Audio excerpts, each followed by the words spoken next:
diberikan kesempatan, kita masih diberikan kekuatan, kesehatan untuk menikmati anugerah Tuhan yang Tuhan berikan, yang Tuhan nyatakan dalam setiap kehidupan kita pribadi lepas pribadi. Sebelum kita memulai ibadah kita, dengan kasih Kristus Bapa Gembala membawa kita di dalam doa pembukaan. Kita tundukkan kepala kita. Segala puji dan syukur kami naikkan kepada-Mu Bapa di surga. Pada hari ini kami datang kepada-Mu mengucap syukur karena pertolongan kasih Tuhan dalam hidup kami. Sepanjang malam Tuhan sudah jaga, lindungi dan pelihara kami, sehingga kami boleh bangun dengan tubuh kuat dan diberkati Tuhan. Hari ini kami boleh ada di rumah Tuhan untuk kami boleh beribadah kepada-Mu. Urapi kami semua ya Bapa, supaya semua yang kami lakukan, kami kerjakan hari ini Tuhan, boleh mendatangkan kebaikan di dalam hidup kami, di dalam kami melayani Engkau Tuhan. Saat ini kami berdoa terus menyerahkan buat ibadah, sepanjang ibadah ini dari awal, pertengahan hingga akhirnya, biar itu jadi sesuai dengan kehendak dan mau Tuhan. Kami juga berdoa Tuhan menyerahkan seberapapun kami yang hadir, bahkan yang mungkin jemaat yang masih dalam perjalanan. Tuhan tolong jamah mereka, urapi dan berkati, biar kami boleh bersama-sama berkumpul Tuhan di tempat ini untuk memuji dan memuliakan akan nama Tuhan. Jemaat yang mungkin tidak sempat hadir oleh karena berhalangan tugas luar daerah, Tuhan juga jamah berkati mereka di mana berada. Terima kasih Tuhan, kami berdoa menyerahkan buat hamba-hamba-Mu yang ambil bagian dalam pelayanan, baik itu sebagai WR, singer, pemain musik yang menyampaikan firman Tuhan. Engkau urapi kami semua, biar penurapan Tuhan terjadi atas kami, dan kami boleh melihat kemuliaan Allah besar terjadi. Bapa di surga, hari ini juga Tuhan, kami yakin, kami percaya Engkau ada di tengah kami, kami percaya Engkau hadir di tengah kami, kami percaya Engkau selalu ada untuk menolong, menyertai, dan untuk memberkati kami. Kami berdoa Tuhan untuk ibadah sepanjang hari ini Tuhan, sepanjang kami ibadah, jika ada kuasa iblis setan yang coba mengganggu, merintangi jalannya ibadah ini, kami berdoa saat ini, sepakat kami tolak, hancurkan di dalam nama Yesus.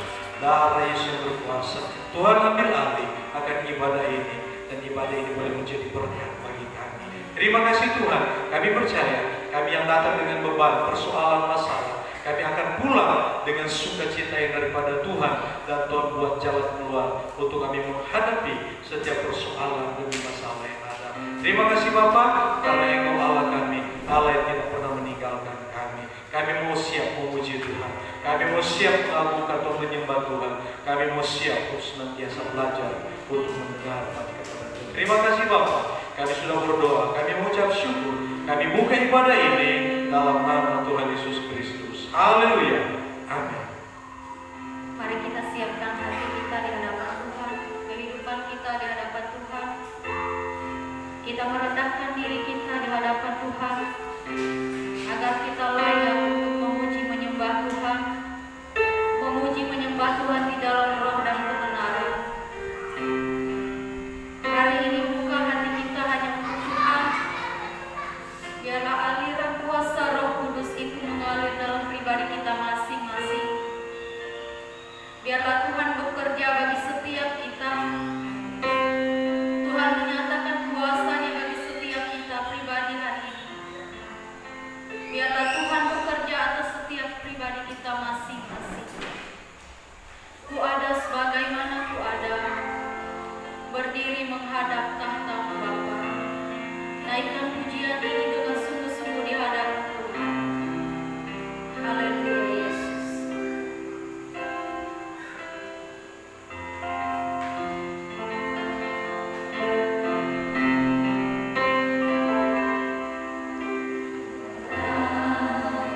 Sebagaimana ku ada berdiri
Kami bersyukur Tuhan karena kasih dan anugerah-Mu itu selalu berlimpah bagi kami.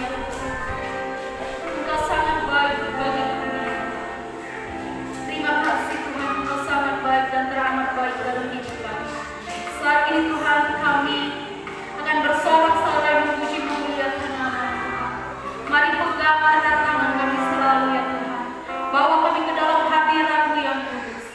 Terima kasih Bapa, terima kasih Yesus. Kami siap bersukacita bersama-sama dengan Engkau. Di dalam nama Tuhan Yesus Kristus, haleluya. Amin. Saya undang semuanya untuk bangkit berdiri. Puji nama Tuhan. Hari ini adalah hari yang dijadikan Tuhan. Lihat kiri kanannya, berikan senyuman yang termanis kepada saudara sekalian. Haleluya. Hari ini hari yang telah dijadikan Tuhan. Haleluya. Mari kita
Kembali kita akan memberikan persembahan ekstra kolekte kita untuk acara kegiatan Natal kita yang diadakan pada bulan Desember nanti. Sambil persembahan kita berikan, kita naikkan pujian kita yang mengatakan, ketika ku hadapi kehidupan ini. Ketika ku hadapi kehidupan ini, jalan mana yang harus ku pilih? Ku tahu ku tak mampu, ku tahu ku tak sanggup. Hanya Kau Tuhan tempat jawabanku.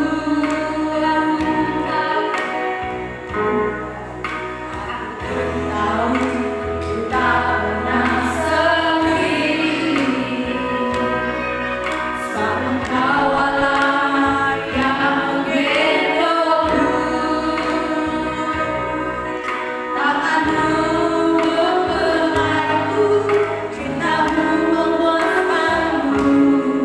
Kau mengangkatku ke tempat yang tinggi.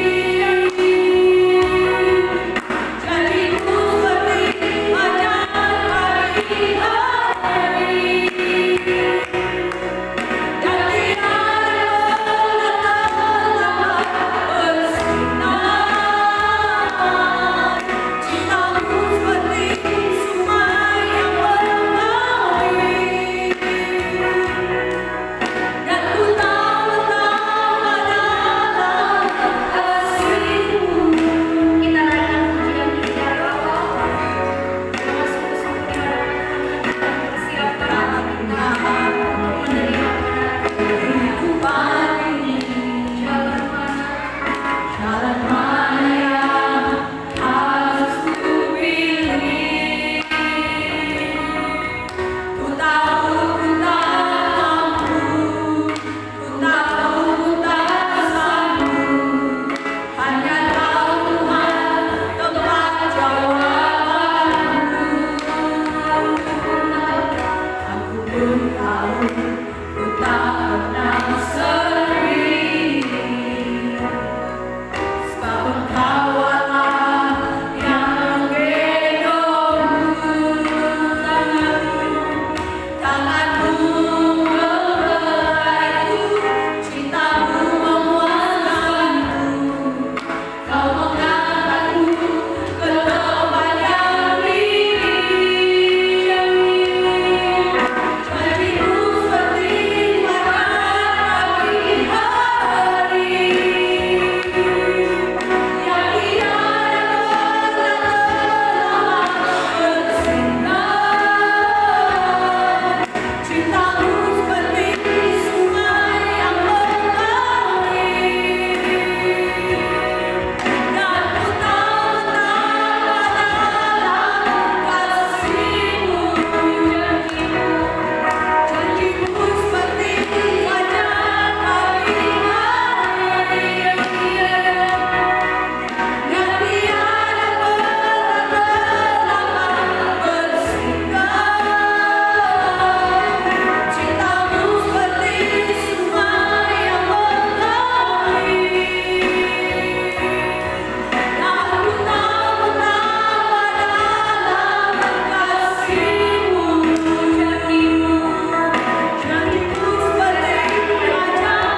kesucian kami boleh naik di hadapan Tuhan, bagaikan dupa yang berbau harum di hadapan Bapa.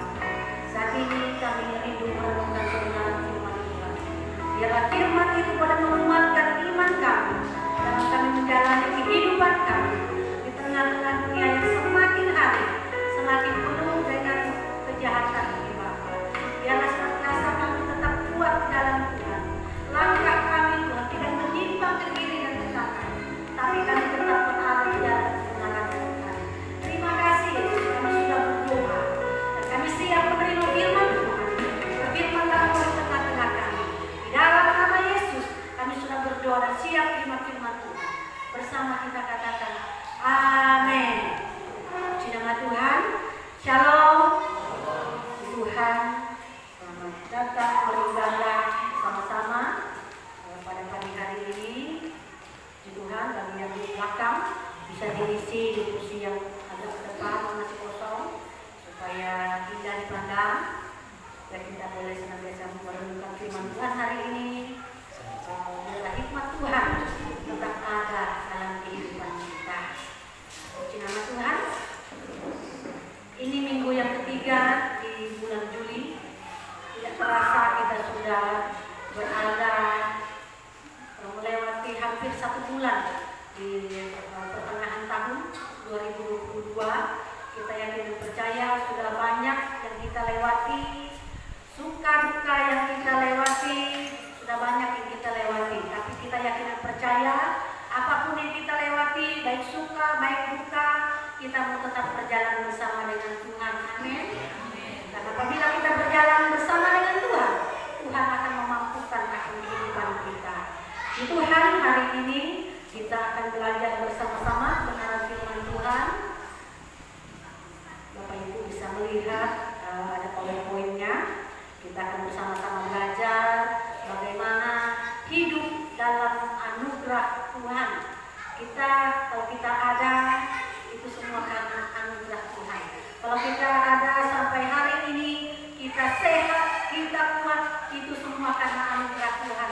Bukan karena kuat gagah kita, tetapi semua karena Tuhan. Hari ini kita bersama-sama belajar apa yang dimaksudkan kebenaran firman Tuhan. Mengapa Tuhan menginginkan kita tetap hidup di dalam anugerah-Nya.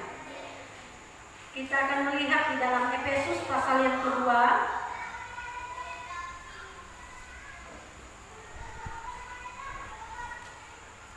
Firman Tuhan ini sudah tidak asing bagi saya dan saudara.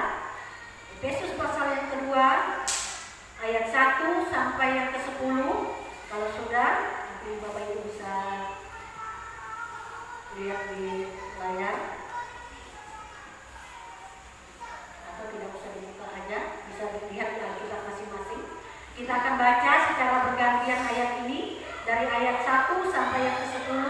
Namun nanti kita ambil beberapa ayat untuk kita bahas bersama-sama. Dengan kasih Kristus dan kita bangkit berdiri, kita akan baca ayat ini secara bergantian. Saya ayat ganjil, Bapak Ibu Saudara ayat genap. Pada ayat ke-10 kita akan baca bersama-sama. Perikop semua adalah kasih karunia. Kamu dahulu sudah mati karena pelanggaran-pelanggaran dan dosa-dosamu. Kamu hidup di dalamnya karena kamu mengikuti jalan dunia ini. Karena kamu mentaati penguasa kerajaan angkasa, yaitu roh yang sekarang sedang bekerja di antara orang-orang durhaka.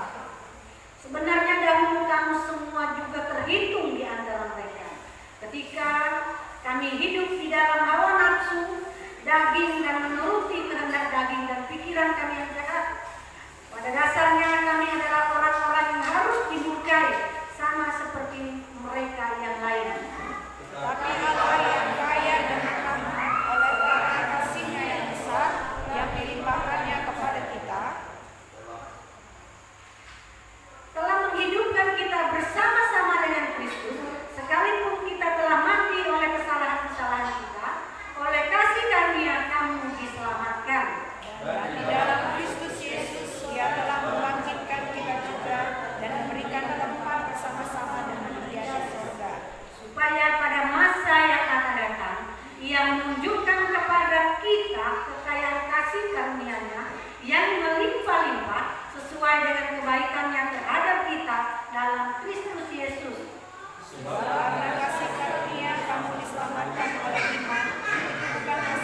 Dia mau supaya kita hidup di dalamnya. Amin.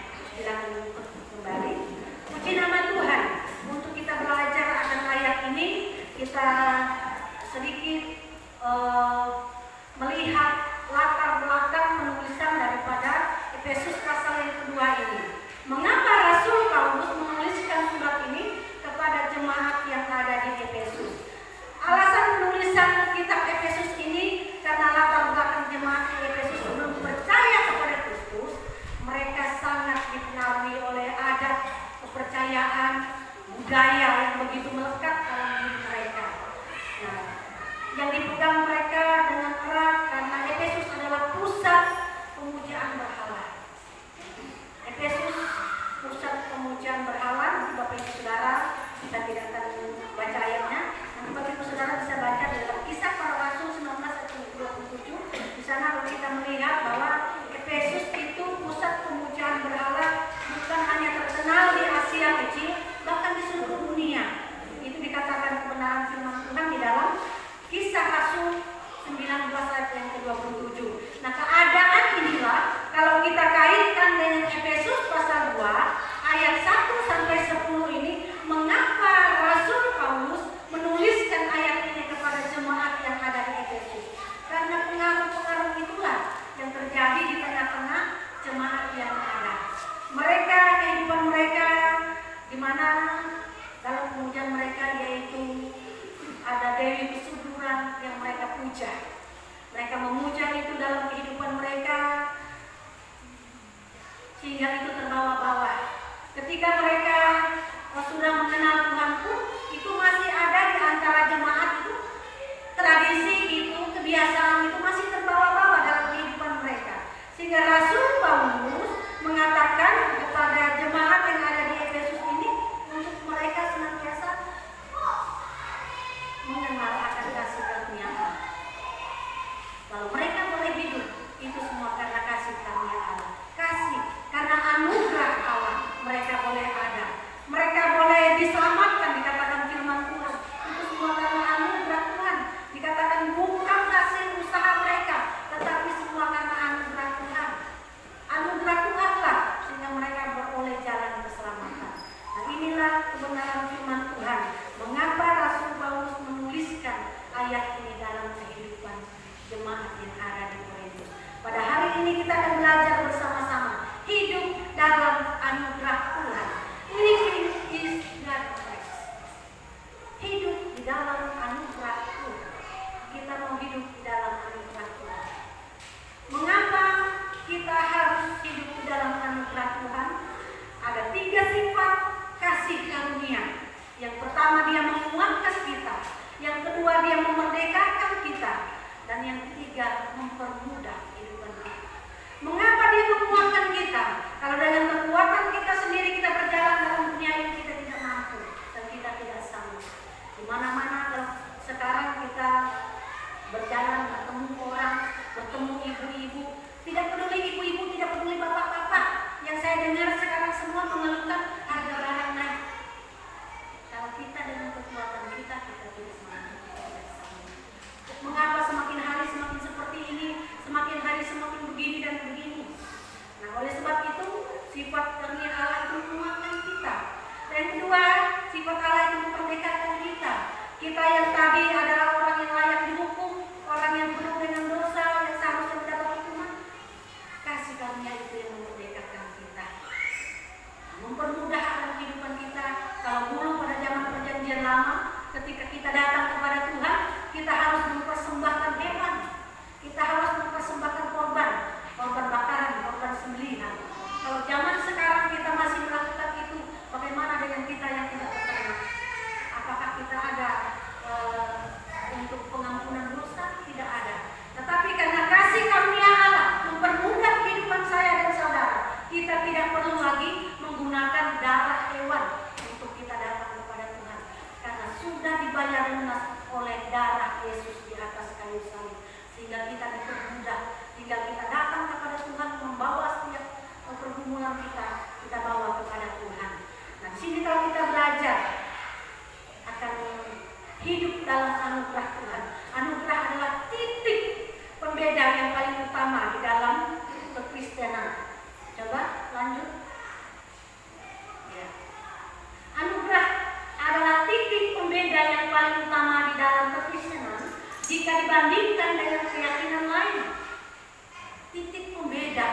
Inilah mengapa kita dari orang Kristen harus bangga, karena ada titik pembeda antara kita yang percaya kepada Tuhan dengan orang dan kepercayaan yang lain. Apa itu titik pembeda? Yesus rela mati untuk saya dan saudara. Ada jaminan di sana. Dia menjamin akan kehidupan saya dan saudara. Apabila kita menyerahkan hidup kita sepenuhnya kepada Tuhan, maka kita akan berada dalam kerajaan surga yang dekat. Jadi firman Tuhan untuk sekolah minggu dikatakan kasih Allah itu begitu besar. Karena begitu besar kasih Allah akan dunia ini, sehingga Dia mengaruniakan anaknya yang tunggal untuk saya dan saudara. Di kepercayaan lain ada nggak yang rela berkorban untuk yang tidak berdosa, menjadikan dirinya berdosa supaya saya dan saudara dimerdekakan? Tidak ada. Inilah yang merupakan titik pembeda yang paling utama di dalam kekristenan jika dibandingkan dengan keyakinan lain. Kita menerima apa yang seharusnya tidak kita terima, yaitu keselamatan, lalu kita tidak menerima apa yang seharusnya kita terima, hukuman. Yang sebenarnya yang harus kita terima hukuman. Kita adalah orang yang penuh dengan dosa, yang seharusnya layak dihukum, yang pantas untuk dihukum. Tetapi karena Allah mengaruniakan anaknya yang tunggal, anugerah Allah itulah sehingga kita yang tadinya layak dihukum, akhirnya kita tidak dihukum. Tetapi Yesus sudah mengambil hukuman itu. Dia mati di atas kayu salib, darahnya tercurah untuk menyucikan dosa saya dan saudara, sehingga kita beroleh jalan keselamatan menuju ke dalam kerajaan surga. Bukankah itu suatu anugerah dalam kehidupan kita yang patut kita syukuri, yang patut senantiasa kita pegang teguh? Nah, yang pertama, wujud anugerahnya dalam kehidupan kita next, apa yang dikatakan oleh firman Tuhan, Efesus 2 ayat 4 sampai yang ke-5a, saya akan bacakan untuk kita. Efesus 4. Tetapi Allah yang kaya dengan rahmat, oleh karena kasih-Nya yang besar yang dilimpahkannya kepada kita, telah menghidupkan kita bersama-sama dengan Kristus. Inilah pembeda itu. Dikatakan firman Tuhan pada ayat 5 bagian B, telah menghidupkan kita bersama-sama dengan Kristus.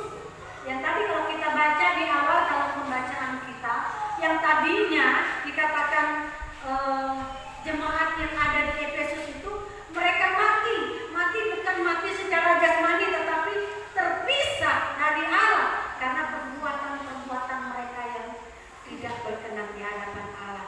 Kita mati, coba lanjut. Kita mati karena apa? Kita terputus hubungan dengan Allah.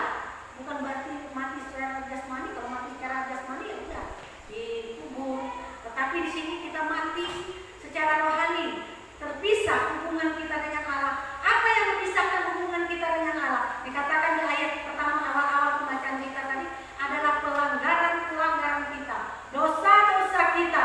Itulah yang membuat kita terpisah dari Allah. Tetapi dengan kematian Yesus, kita dihidupkan kembali. Dikatakan firman Tuhan ayat yang ke-5 bagian B ini, telah menghidupkan kita bersama-sama dengan Kristus, sekalipun kita telah mati oleh karena kesalahan-kesalahan kita.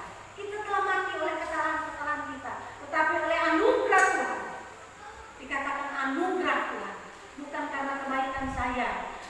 Oh, karena saya baik sehingga Tuhan mau mati untuk saya. Oh, tidak sama sekali.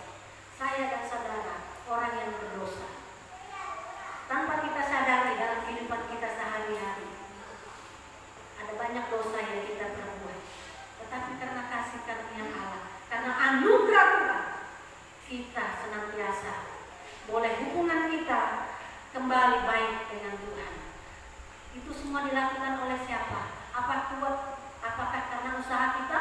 Apakah karena kekuatan kita? Tidak. Karena anugerah Tuhan. Sekali lagi, karena anugerah Tuhan. Jadi jangan kita bangga. Oh, saya sudah diselamatkan karena saya baik. Saya melakukan ini dan itu. Firman Tuhan mengatakan, semua itu bukan karena hasil usaha kita, tetapi semuanya hanya karena anugerah Tuhan. Kita mati karena terputus hubungan dengan Allah.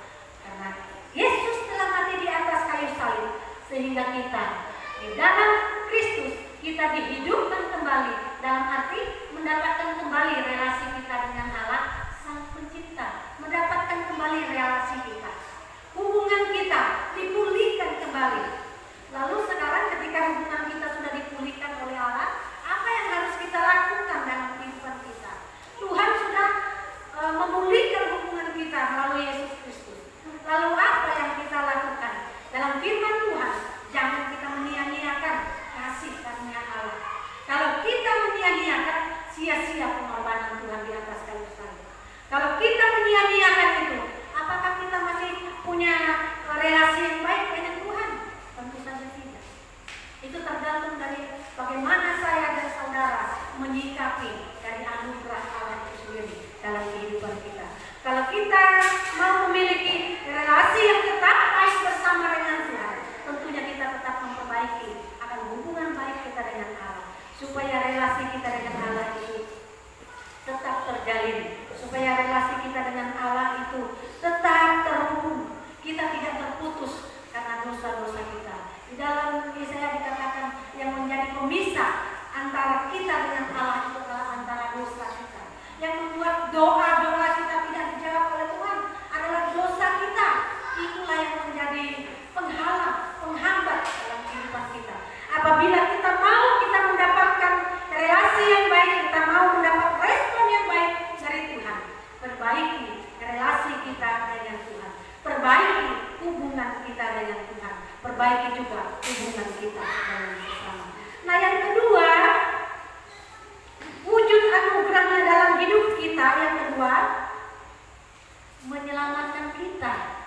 Sekalipun kita telah mati oleh kesalahan-kesalahan kita, oleh kasih karunia diselamatkan. Efesus pasal 2 ayat yang ke-5b dikatakan, sekalipun kita telah mati oleh kesalahan-kesalahan kita, oleh kasih karunia kamu diselamatkan. Kita mau keselamatan itu tetap menjadi milik kita. Perbaiki relasi kita dengan Allah, maka keselamatan itu akan tetap menjadi milik saya dan saudara. Janji Tuhan itu akan terwujud dalam kehidupan saya dan saudara. Kita mau setiap janji Allah itu terwujud dalam kehidupan kita. Janji Allah itu menjadi nyata dalam kehidupan kita. Next, atau dikatakan firman Tuhan, oleh kasih karunia kita telah diselamatkan. Jika ada pertanyaan kita diselamatkan dari apa, maka kita bisa menjawab bahwa sebenarnya kita sedang menanti firman kekal, murka Allah yang menyala-nyala atas dosa. Ini kalau seandainya ada pertanyaan mengatakan kita diselamatkan dari apa, kita bisa menjawab kita yang sebenarnya menanti hukuman dari Allah karena dosa-dosa kita, tetapi syukur kepadanya yang di dalam Kristus telah memberikan kita pelumputan dari hukuman kekal itu. Karena kasih Kristus sehingga kita diluputkan dari hukuman kekal itu. Katakan, alangkah bersyukur, beruntung dan berbahagia kita karena keselamatan yang besar. Bukankah kita patut bersyukur? Kita patut bersukacita karena anugerah Tuhan yang senantiasa boleh mengaruniakan itu dalam kehidupan kita. Jadi dalam kehidupan kita tidak ada yang perlu kita banggakan, tidak ada hal yang dari diri kita ini yang perlu kita sombongkan, karena semua adalah hanya karena anugerah Tuhan. Saya ada berdiri di hadapan Bapak Ibu Saudara, itu semua karena anugerah Tuhan. Kalau Tuhan katakan kamu tidak layak, apa yang terjadi? Tetapi kalau saya boleh ada, semua karena anugerah Tuhan. Kita semua masih ada sampai pada hari ini, semua karena anugerah Tuhan. Oleh sebab itu dikatakan syukur kepadanya yang di dalam Kristus telah memberikan kita kelumputan dari hukuman kekal itu. Alangkah bersyukur, beruntung dan berbahagianya kita karena keselamatan yang besar itu. Jadi tugas kita selanjutnya untuk supaya relasi kita dengan Allah itu tetap terhubung, supaya hubungan kita dengan Allah itu tetap baik, kita tetap mengucap syukur di dalam kehidupan kita. Apapun yang kita lewati, apapun yang terjadi dalam kehidupan kita, tetap kita harus mengucap syukur. Ada pujian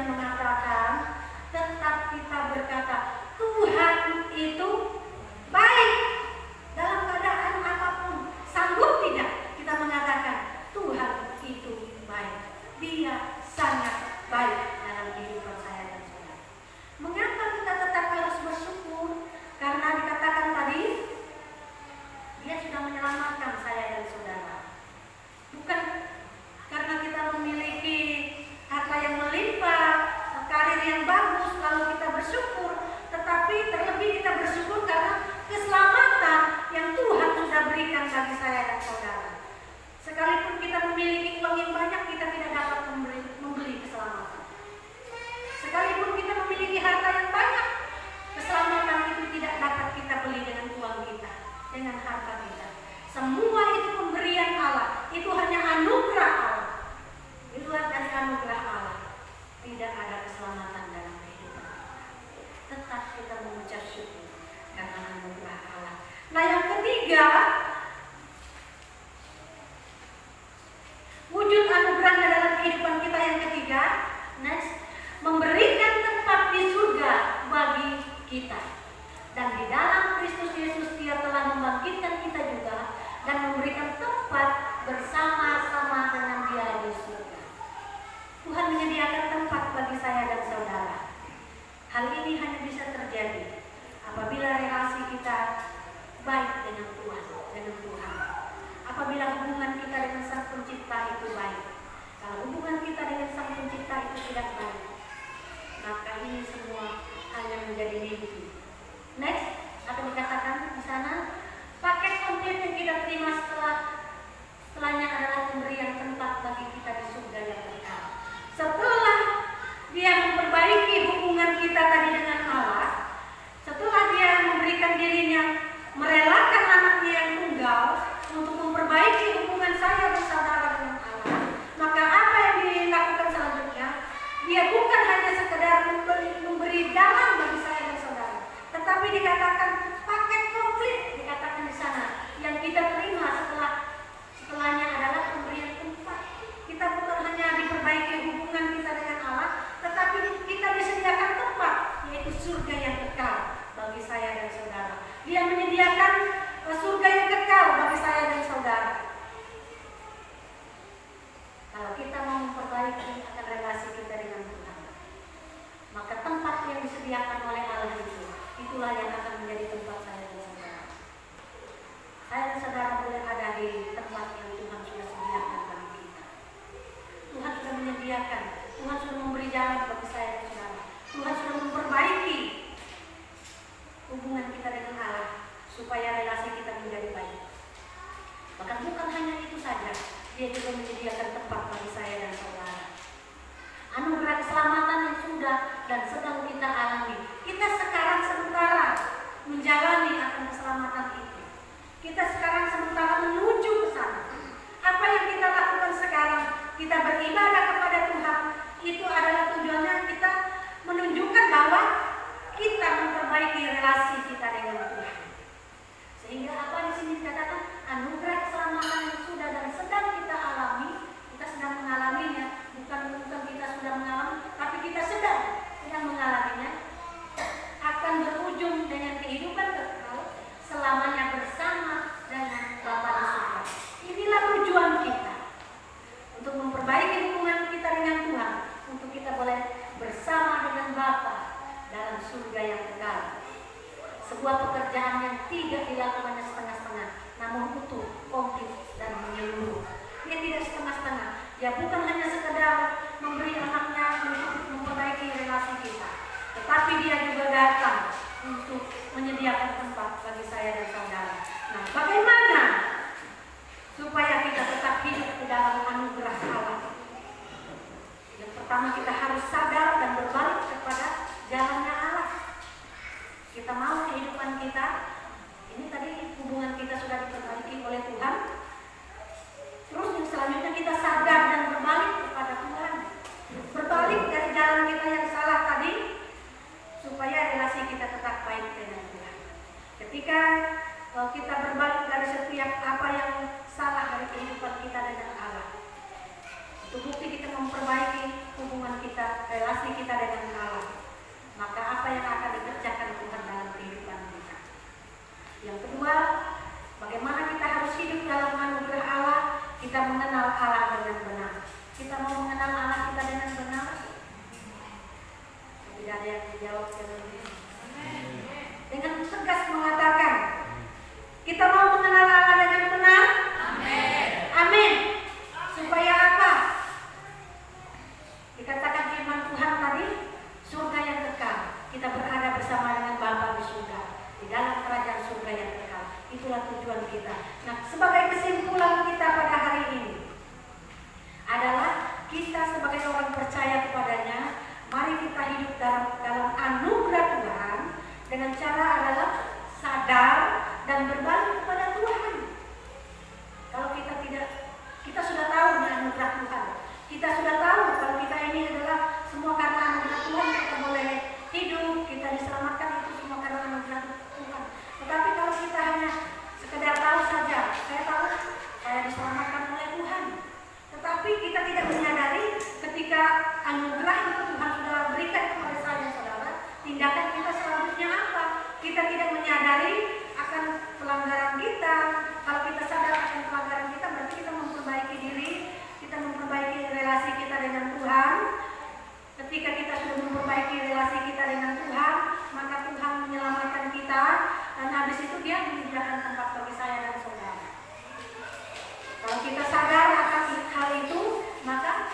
kehidupan kita berkenan di hadapan Allah.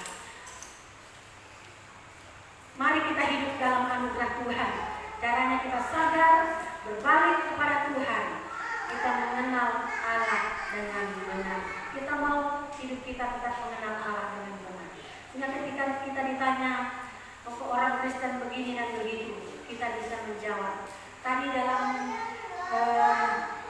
yang pertama, kalau ada orang yang bertanya, apa yang harus kita jawab?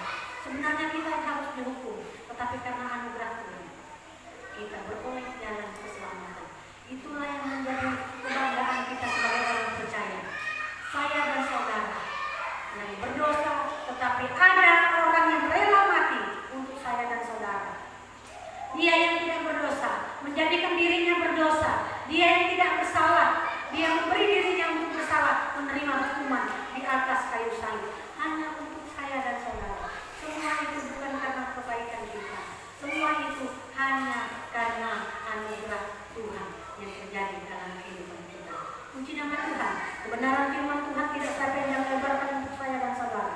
Tapi biarlah firman Tuhan yang singkat ini boleh menguatkan akan iman kita, untuk kita tetap memelihara akan hubungan baik kita dengan Tuhan, untuk kita memelihara relasi kita dengan Tuhan, supaya perkenanan Tuhan tetap ada dalam kehidupan saya dan saudara. Sehingga perjuangan kita tidak akan menjadi sia-sia, tetapi perjuangan kita itu berbuah manis. Kita boleh berada bersama-sama dengan Bapa di dalam kerajaan surga yang kekal. Haleluya. Kita mau arahkan hati kita bersama-sama berdoa kebenaran firman Tuhan. Kita lakukan sebuah pujian mengatakan oleh kuasa darah-Mu. Kita lakukan baiknya saja oleh kuasa darah-Mu.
biar kami semakin mengerti maksud dan kehendak Tuhan dalam kehidupan kami. Apa yang harus kami lakukan dalam kehidupan kami, bagaimana kami harus tetap mendekatkan diri kami kepada Tuhan, bagaimana kami harus memperbaiki hubungan kami dengan Tuhan supaya tetap kami menerima pelayanan dari Engkau Bapa. Terima kasih Yesus, terima kasih Tuhan. Kami sudah berdoa mengucap syukur buat kebenaran firman-Mu Bapa. Segala pujian, hormat, kemuliaan kami hanya kembalikan kepada-Mu Bapa. Di dalam nama Yesus kami mengucap syukur buat kebenaran firman Tuhan. Saudara sudah diberkati melalui firman Tuhan. Mari bersama kita katakan amin. Terima kasih buat Ibu Gembala yang sudah menyampaikan kebenaran firman-Nya. Biarlah Tuhan Yesus selalu memberkati kehidupan kita masing-masing. Terima kasih Tuhan untuk kasih setia-Mu yang kualami dalam hidupku. Terima kasih Yesus untuk pelayananmu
sepanjang minggu ini ke dalam tangan Tuhan.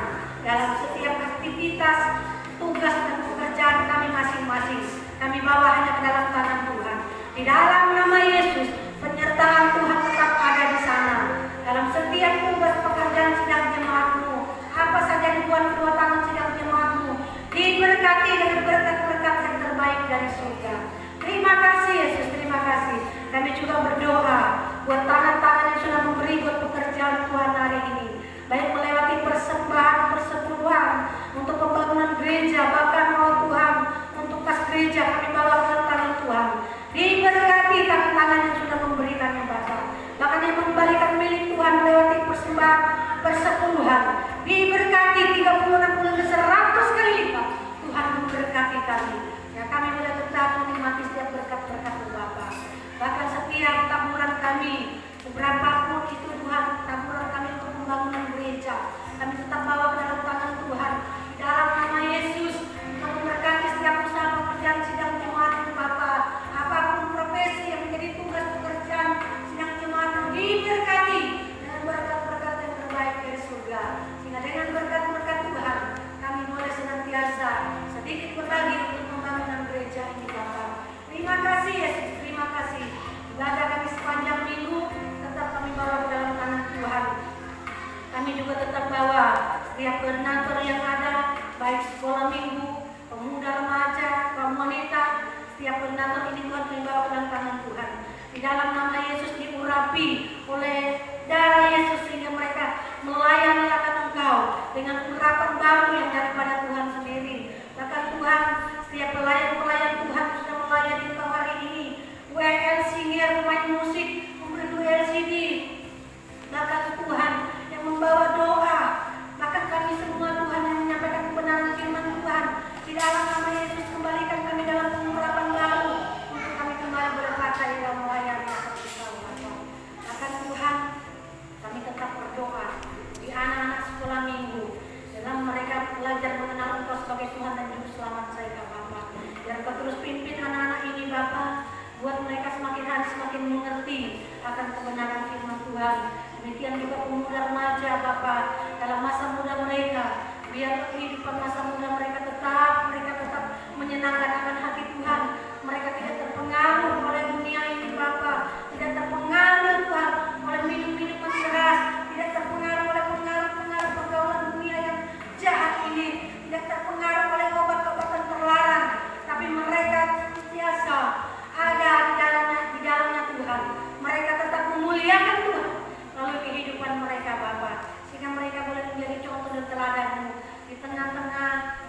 Biarlah mereka boleh menjadi terang Bapa, dimanapun mereka berada ya Bapa. Terima kasih Yesus, terima kasih Tuhan.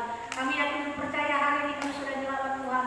Tidak terkecuali dari anak sekolah, minggu pemuda, remaja, orang dewasa, bahkan orang-orang tua sekalipun. Kami sudah menerima lawatan Tuhan. Kami sudah menerima pemulihan dari Tuhan. Kami sudah diberkati Tuhan hari ini. Sehingga kami boleh pulang sebentar membawa sukacita yang daripada Tuhan sendiri. Terima kasih Yesus, terima kasih Tuhan. Ini hidup kami serahkan ke dalam tangan Tuhan. Sebentar kami akan pulang biar sukacita Tuhan tetap ada atas hidup kami. Kita mengarahkan hati kita